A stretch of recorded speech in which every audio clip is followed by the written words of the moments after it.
Have you ever been in a situation when you felt a sense of belonging to something timeless from the slightest thing? A golden gate, a passing breeze, or a single glance?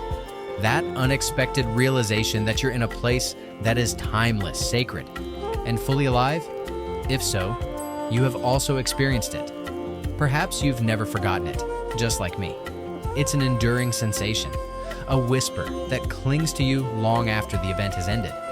Welcome to Travel Dreams Diary, a channel dedicated to documenting profoundly altering travel experiences and soulful trips. Here, we discover the soul of places rather than merely documenting them. We think that travel is about meaning, not just mobility.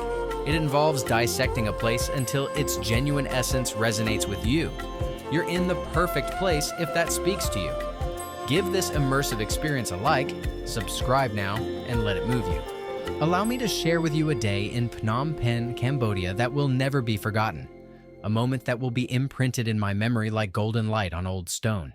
A day in which each breath, each look, and each movement seemed like a silent plea.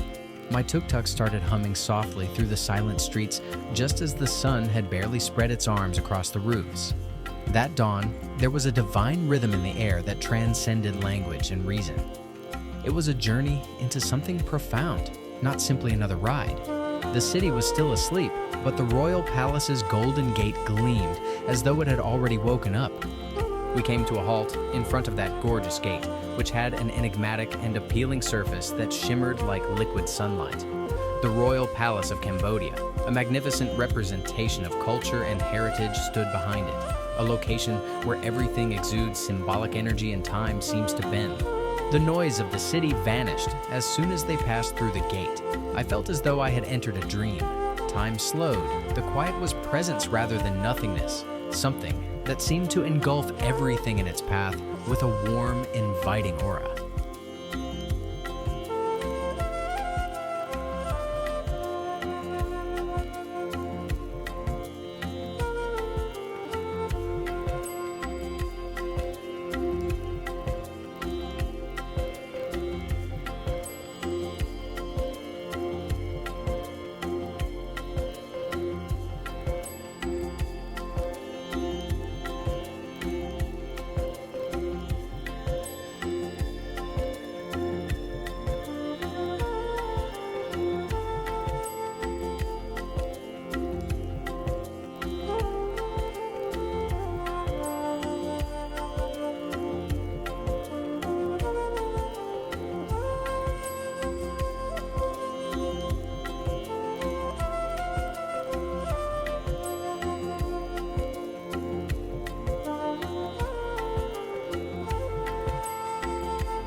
I stopped in front of the throne hall. Its spires reached the sky like golden prayers. They all seemed to recite tales of benevolent rulers, ancient kings, and holy rites. You could feel them vibrating in your chest like memory music without having to speak. Like a witness to hundreds of lifetimes, the architecture seemed to come to life. Have you ever stood in a place where you could feel the heartbeat of centuries? I'd love to hear about your moment, so please share it in the comments if you have. Together, let's create a community of introspective tourists. I discovered the Silver Pagoda as I ventured more into the palace grounds. It was a haven of light, not just a structure. More than 5,000 pure silver tiles glittered on the floor beneath my feet. A golden, diamond-encrusted Buddha, serene and bright, stood at its center. Everything exuded a subdued dignity that doesn't shout but just exists. I was touched by the humility that accompanied the grandeur, not by the worldly richness. The stillness appeared to sing because it was so complete and sacred. Each component has purpose and significance. It was more than just a temple. It served as a doorway to something timeless. After taking off my shoes, I walked into the palace garden. The ground was chilly to the touch. The frangipani tree I was sitting under had blossoms that floated like languid breaths. The trees replied to the breeze by rustling softly, as though they were joining me in prayer. There was a bird nearby that called. Stillness, however, was the sound I heard most distinctly, a silence that reverberated more loudly than any noise. Have you ever experienced a sense of quiet within yourself as well as around you? Tell me where that occurred in the comments section. Let's gather these priceless recollections.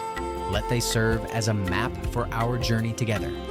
A mother and child were kneeling in front of a little altar nearby, concealed by a column. Just a private gesture of devotion.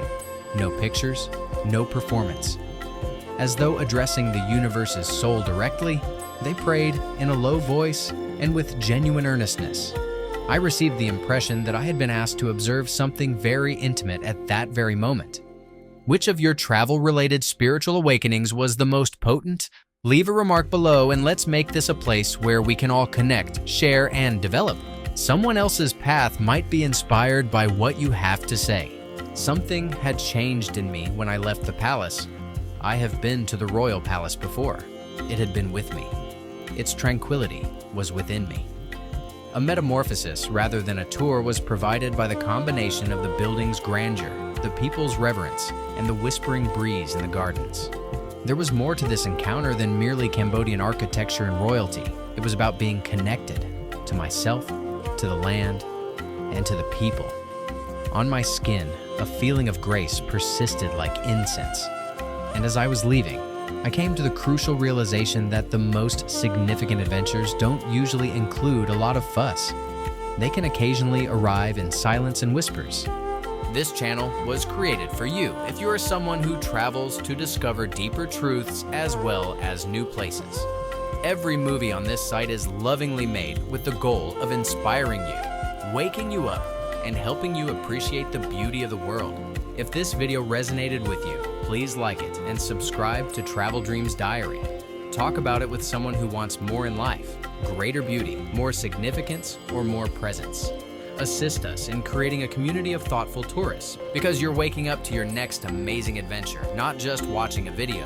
One that starts with a change in your soul rather than a suitcase. Have a deep dream, take a deep journey, have a full life, and may the next voyage you take be the one that makes all the difference. My adventure didn't end at the Royal Palace, it only changed. My tuk-tuk made its way through the early morning pulse of Phnom Penh, leaving behind the majestic golden spires, and continued on into the country's spiritual center. Far from the tourist routes, I requested that my driver take me to one of the lesser-known temples, a location where devotion was embodied in the silent recitation of everyday routines rather than in ceremony. We reached one of the oldest pagodas in the city, Wat Langka. Already, its orange-robed monks were moving, lighting incense, sweeping the stone walkways, and getting ready for morning chants. The air was heavy with the smell of sandalwood. Instead of using words to greet me, they nodded, a kind way of saying that I was welcome to see, feel, and hear. Beneath a Bodhi tree which embraced the ground like veins of age-old wisdom, I sat, a bell rung. And gradually, the sound of monks' melodious, deep chanting filled the chamber. It was vibration, not just sound. It stirred something deep inside me as it flowed through me like waves. No tour guides were present. Don't use flash, simply being there. I noticed a young monk instructing a small group of kids as I strolled around the temple grounds. With their eyes wide with curiosity and their faces illuminated by the morning sun, they sat cross-legged. One of the kids looked up at me and grinned, and it was the kind of smile that didn't require explanation. Pure, free, and honest. Stories from the Jataka tales were depicted in faded murals on the temple walls, the hues muted by time. I stopped in front of one that showed Siddhartha's departure from the palace and his initial steps toward enlightenment. In a subtle, humble way, it reflected my own path.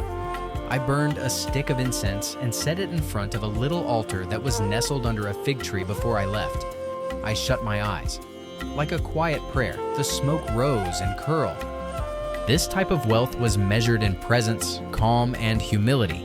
rather than in gold. And I knew there was yet more to this story. Cambodian temples have more to tell. Remain with me. Beyond the next gate lies the next chapter. Have you ever found a secret temple or holy place that altered your perspective on the world? I would love to feature your tale in a future video, so please share your moment below.